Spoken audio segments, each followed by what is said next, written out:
Negara kita sekarang ni sedang membina, kita telah pun membina satu kesatuan melalui kerajaan perpaduan. Yang dahulunya kalau kita lihat bahawa kita saling bertembung antara satu sama lain. Tetapi selepas pilihan raya, saya fikir bahawa semua pemimpin-pemimpin politik telah berjiwa besar, berpemikiran terbuka untuk tidak lagi melihat soal kepentingan parti dan diri, tetapi melihat kepentingan negara dan rakyat. Cuma yang masih manuver politik, yang sedang melakukan political maneuver untuk mempengaruhi masyarakat dan rakyat untuk menyokong mereka ialah Perikatan Nasional. Dan saya sangat hairan apabila mereka enggan untuk bersama dalam satu kesatuan negara.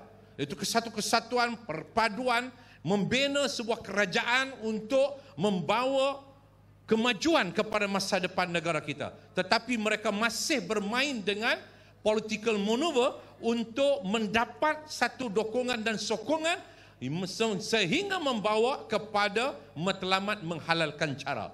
Bagi mereka, kalau berlaku pergaduhan, pertumpahan darah sekalipun, bagi mereka itu menghalalkan untuk mereka mendapatkan power, mendapatkan kuasa, hatta untuk nak menang di padang serai. Sebab itu saya fikir kita tidak boleh mengizinkan politik melampau, politik yang membawa pendekatan yang sangat melampau, yang menimbulkan kebencian, permusuhan di kalangan masyarakat dan rakyat. Kita telah pun melihat di dunia luar, kerana politik kebencian ini telah menghancurkan negara-negara tersebut.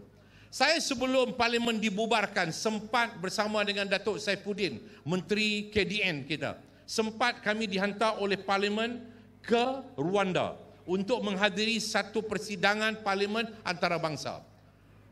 Saya sempat dibawa untuk melawat satu museum kenang-kenangan terhadap peristiwa penghapusan etnik yang berlaku puluhan tahun dahulu, yang bersama dengan kes di Bosnia.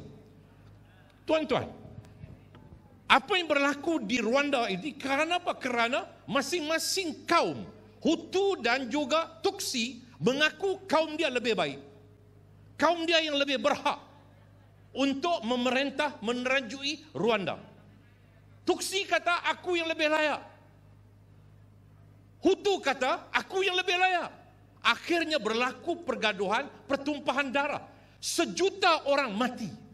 1 juta orang mati. Kanak-kanak dibunuh hidup-hidup, dimasukkan dalam lubang besar. Hanya semata-mata kerana apa? Kerana masing-masing mengaku bahawa dia yang lebih baik. Sama seperti mana yang sedang berlaku di Malaysia sekarang. PN kata dia lebih baik, PAS kata dia lebih Islam daripada orang yang menyokong Pakatan Harapan. Orang yang menyokong Pakatan Harapan orang tidak beriman. Siapa menyokong Pakatan Harapan, siapa menyokong lain daripada Perikatan Nasional, masuk neraka.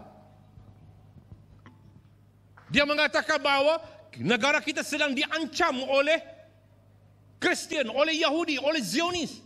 Menteri Besar Kedah ucapan dalam sehari dua ini, dia mempersoalkan bagaimana masyarakat dan rakyat penyokong mereka sedang mempersoalkan kerana parti mereka tidak dapat menunaikan janji untuk mendapat RM50, RM100 dan sebagainya. Ini video yang sedang diviralkan.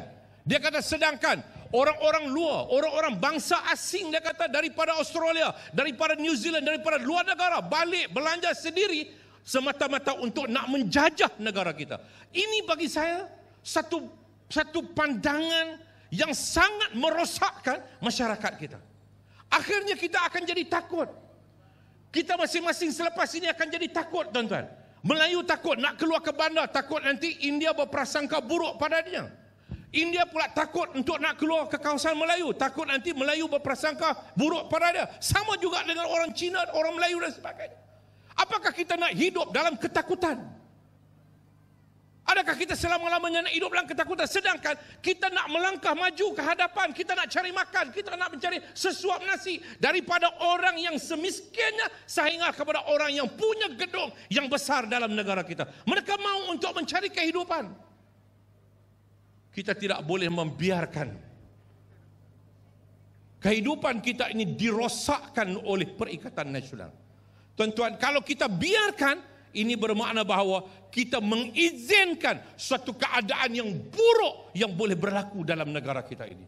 Mari sama-sama kita halangkan keadaan ini, kita hentikan keadaan ini, memberikan jawapan yang tegas kepada mereka bahawa kita nakkan kerajaan perpaduan, kita nak membina kesatuan negara kita, pelbagai kaum agama dalam negara kita ini, kita nak mengundi Pakatan Harapan. Calonnya ialah Dr. Supy, insya-Allah. Saya nak ucap terima kasih kepada rakan-rakan daripada Barisan Nasional demi kerana kesejahteraan masa depan negara kita, demi keharmonian, demi keamanan negara kita ini.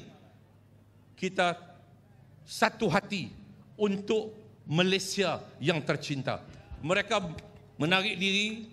Datuk Sivaras tadi bertemu bukan sahaja dengan Datuk Sivaras, tetapi dengan penyokong-penyokong daripada MIC. Kita bertemu dengan penyokong-penyokong daripada UMNO 2 malam sudah, dengan AJK UMNO bahagian wanita bahagian dan sebagainya. Semua bersepakat, mari sama-sama berikan sokongan kepada Pakatan Harapan, kepada Dr. Supy untuk memberikan jawapan kepada Perikatan Nasional bahawa kita sedang membina satu kesatuan, kita semua satu hati untuk masa depan, masa negara kita, iaitulah negara Malaysia yang tercinta, insya-Allah. Jangan lupa undi kita semua 7 hari bulan ini untuk Dr.